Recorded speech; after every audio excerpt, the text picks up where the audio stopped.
Здравейте, момичета! Добре дошли в New Face Search Casting на американското лайфстайл списание Rosebud. Готова съм да споделя с вас още няколко съвета, които ще ви помогнат за по-доброто ви представяне. Да изглеждаш самочувствие на сцената си е половин победа. Но кои са качествата и уменията, за да се класирате сред първите 40? Камерата обича усмивката. Всяко момиче е красиво, когато е усмихнато. Подарете усмивка на журито и на публиката. И не забравяйте, усмивката идва отвътре. Важно е да изглеждате спокойни.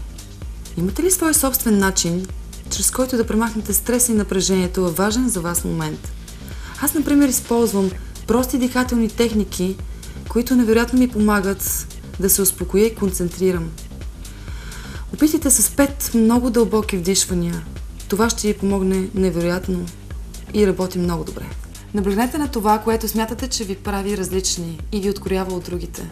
Това е един от начините да се харесате на журито. Очаквайте още съвети от мен. Следващия път ще ви споделя тайни, които ще ви помогнат да влезете в първите 12 победители в New Face Search Casting на списание Rosebud.